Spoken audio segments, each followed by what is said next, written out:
Welcome to NGK9 news. Telangana ప్రభుత్వ వ్యవసాయ marketing సహకారం చేనేత మరియు జౌళి శాఖ మంత్రి తుమ్మల నాగేశ్వరరావు, తెలంగాణ రాష్ట్ర వ్యవసాయ రైతు సంక్షేమ కమిషనర్ చైర్మన్ ఎం కోదండరెడ్డితో కలిసి సిద్దిపేట జిల్లా ములుగులోని కొండా లక్ష్మణ్ తెలంగాణ ఉద్యాన విశ్వవిద్యాలయాన్ని SKLTGHU సందర్శించారు.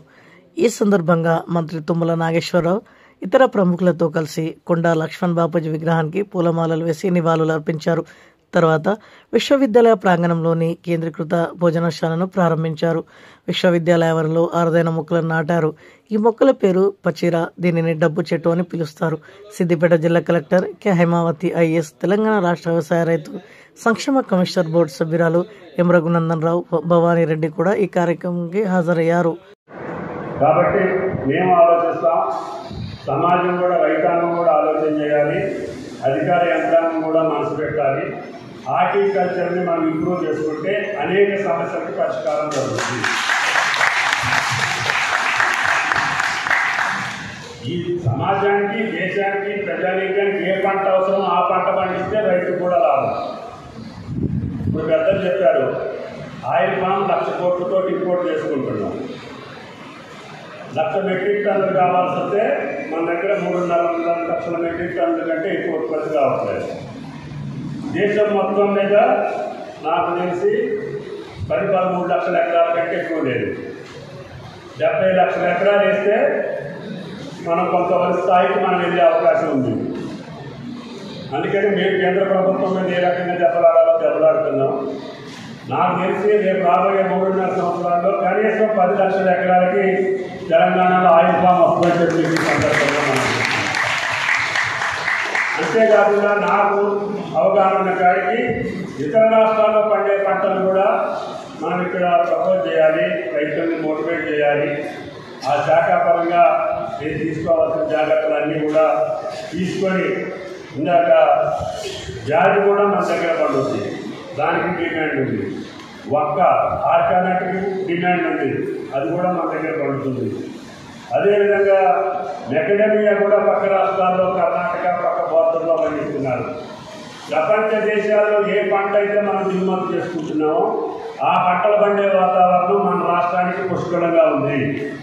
ఆ భగవంతుడి దయ వల్ల తెలంగాణ రాష్ట్రానికి అన్ని రకాల భూములు, అన్ని రకాల మేధస్సు ఉన్నటువంటి రైతాంగం, అన్ని అవకాశాలు ఉన్నటువంటి ప్రభుత్వం మన గుర్తు. కాబట్టి మీరే భవిష్యత్తు, మీరు ఎంతో ఉత్సాహంతో, కమిట్మెంట్ తోటి ముందుకెళ్ళండి. భవిష్యత్తు తెలంగాణ రాష్ట్ర వ్యవసాయానికి సంబంధించి, అందులో మోస్ట్లీ హార్టికల్చర్కి సంబంధించి ఉండాలనేది నా వ్యక్తిగత కోరిక అని చెప్పి ఈ సందర్భంగా మనకు. కాబట్టి హార్టికల్చర్లో ఏ పంటలు ఉంటాయో ఆ పంటలన్నింటినీ తెలంగాణలో పండించే స్థాయికి తీసుకురావడం, వాటికి కావాల్సిన ప్రాసెసింగ్ కానీ, వాటికి కావాల్సినటువంటి రీసెర్చ్ కానీ, దాని మార్కెటింగ్ కానీ, ఏ సౌకర్యాలు కావాలో ఆ సౌకర్యాలు కల్పిస్తూ మీ యొక్క చదువుకి అర్థం వచ్చేటట్టుగా, మీ చేతి నిండా పని వచ్చేటట్టుగా, మీరు అనుకున్నంత డబ్బు సంపాదించే స్థాయికి తెలంగాణ రాష్ట్రం మిమ్మల్ని నిలుపుతుంది అని చెప్పి ఈ సందర్భంగా మనం. కాబట్టి దయచేసి DC గారు, వారి యొక్క సిబ్బంది దీని మీద మనసు పెట్టండి. నాకు తెలిసి ఓన్లీ బిల్డింగ్ సరిపోని యూనివర్సిటీ ఉంది. కాబట్టి తెలంగాణ మొత్తం మీరే భూభాగం కావాలండి. ఎవరు పంట పొలంలోకైనా తీసుకెళ్ళండి. మీ రీసెర్చ్ కావాలా, అక్కడికి అనుభవానికి ఏమేమి చెప్తారు, ఎక్కడ చెప్తారు, మా జిల్లాలో కూడా తీసుకురండి. మా దగ్గర కూడా మంచి కాలేజీ ఉంది, 300 ఎకరాలతో అశ్వరాపేట అగ్రికల్చర్ కాలేజీ. అది అసలు నేను హార్టికల్చర్కే ప్రమోట్ చేసే అప్పట్లో. దాన్ని మరి నేను లేనప్పుడు మీరు ఏం మాయ చేశారో మరి తీసేసుకున్నాను. కాబట్టి దయచేసి అక్కడ అన్ని పంటలు పండించేటటువంటి అవకాశం మాకు ఉంటుంది. మీరు ఒక్కసారి స్టూడెంట్స్ అందరినీ అశ్వరాపేట కాలేజీకి తీసుకెళ్ళండి. దయచేసి కంటితోటి చూసి వాళ్ళు నమ్మితే వాళ్ళు ఈ ప్రపంచాన్ని ఆడతారని చెప్పి ఈ సందర్భంగా మనం చేస్తున్నాం.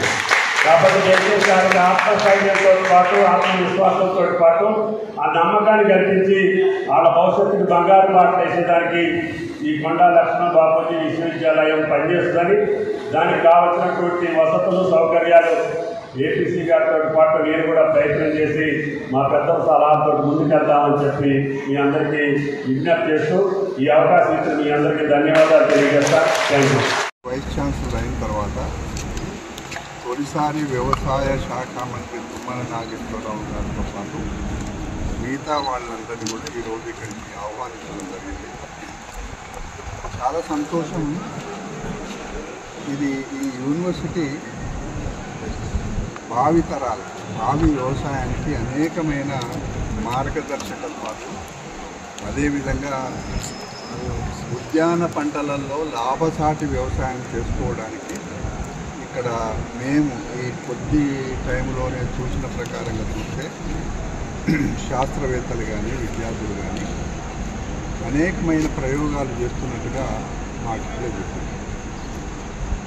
ఇందాక నేను మనవి చేసినాను, ఇది ఇప్పుడు ముఖ్యమంత్రిగా బాధ్యతలు చేపట్టిన రేవంత్ రెడ్డి గారు స్వతహాగా రైతు కుటుంబం, రైతు కష్టాలంటే వ్యవసాయం అంటే రెండవది వ్యవసాయ శాఖకు మంత్రిగా ఉన్న ఆయన తుమ్మల గారు ప్రయాణ వ్యవసాయం చేస్తారు. ఈ రెండు కూడా కలిసి వస్తే మీరు చూస్తున్నారు సంవత్సరం నర దాటిపోయింది. ఈ కొద్ది కాలంలోనే వ్యవసాయానికి ఎంత పెద్ద పీట వేసిండ్రు అనేది మీకు ఇచ్చిన రాయితీల వల్లనే కనిపిస్తుంది. ముఖ్యంగా రైతుకు పంట కాలంలో పెట్టుబడి పెట్టుకోవడానికి భరోసా పేరు మీద కానీ, పంట పండించిన తర్వాత లాభాలు రాకపోవడం ఒక ఎత్తైతే దానికి 500 రూపాయలు సన్నోడ్లకు బోనస్ కూడా ఇవ్వడం దేశంలోనే మొదటిసారి.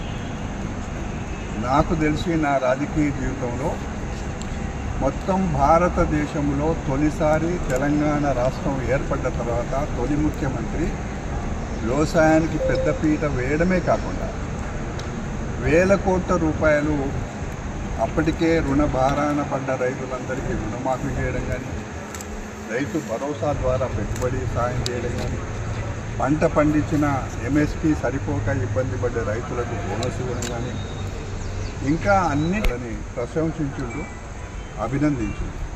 అంటే వారికి ఈ వ్యవసాయం మీద చాలా ఇంట్రెస్ట్గా ఉన్నారు. అందుకే ఇక్కడికి వచ్చినప్పుడు తొలిసారి నేను కూడా ఇక్కడికి రావడం, ఇక్కడ వీరు చేస్తున్న ప్రయత్నాలు, విద్యార్థులు కానీ ప్రొఫెసర్లు కానీ, విద్యార్థులలో ఎక్కువ శాతం అమ్మాయిలు ఉన్నారు. ఇది నిజంగా చాలా వెల్కమ్ చేయాల్సిన ఆసక్తి. ఇక్కడ డిగ్రీలు పొంది దేశానికి సేవ చేయాలనే భావనతో ఇక్కడ ఉన్నారు. అందులో అన్నిటికంటే ముఖ్యంగా రాజిరెడ్డి గారు భీష్మ పితామహుడు, బాగా వ్యవసాయం పైన అవగాహన ఉన్నాడు, చాలా అనుభవం ఉంది. వారికి ఈ హార్టికల్చర్ యూనివర్సిటీకి వైస్ ఛాన్సలర్గా నియమించడం నా అభిప్రాయంలో కానీ మా కమిషన్ అభిప్రాయంలో కానీ ఇప్పుడు చాలా అవసరం. ఇది చాలా క్రిటికల్ సమయం. రాష్ట్రం ఏర్పడ్డ తర్వాత హార్టికల్చర్ వ్యవసాయము కుంటుపడ్డది. దానివల్ల రైతాంగానికి లాభాలు వచ్చే పంట పోయింది. ఇతర రాష్ట్రాల నుంచి ఇక్కడికి కన్జ్యూమర్స్కి, వినియోగదారులకి కూరగాయలన్నీ ఎక్కడెక్కడి నుంచో వస్తున్నాయి. ఇదివరకైతే మనం స్వయం సమృద్ధిగా ఉన్నాం. పండ్లు కానీ, కూరగాయలు కానీ, ఆకుకూరలు కానీ, పువ్వులు కానీ, మంచి నేలలు, తెలంగాణ నేలలు చాలా సారవంతమైన నేలలు, నీటిని తొందరగా అబ్జర్వ్ చేసుకునే శక్తి సామర్థ్యం ఉన్న పువ్వులు. కాబట్టి నేను మా కమిషన్ తరఫున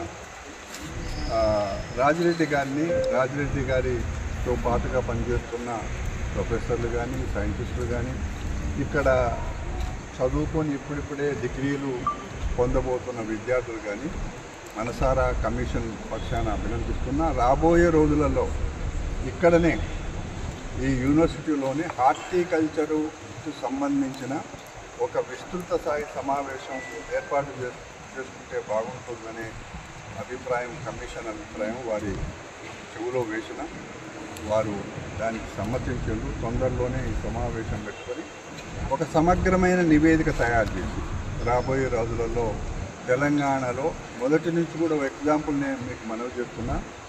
రంగారెడ్డి జిల్లాను అప్పటి కాంగ్రెస్ ప్రభుత్వం రాజశేఖర రెడ్డి గారు ముఖ్యమంత్రిగా ఉన్నప్పుడు హార్టికల్చర్ హబ్గా ప్రకటన చేసింది. దానివల్ల చాలామంది రైతులకి బెనిఫిట్ అయింది, లాభం జరిగింది. అదేవిధంగా మొత్తం తెలంగాణ రాష్ట్రంలో ఏ ఏ ప్రాంతాలలో ఉద్యాన పంటలు పండించే అవకాశాలు ఉన్నాయో, నేలలు ఉన్నాయో ఇప్పటికే వీళ్ళు యూనివర్సిటీ వాళ్ళు ఇప్పటికే కొంత లెక్కలు తీసిండ్రు. దాన్ని ముందుకు తీసుకుపోవాలి. పూర్తిగా విశ్వాసం ఉంది. నెగ్లెక్ట్ చేయబడిన ఉద్యానవన పంటలను ముందుకు తీసుకుపోవడానికి రాజిరెడ్డి గారి నేతృత్వంలో మీ అందరితో మనవి చేస్తున్నాం. మీరందరూ సహకరించండి.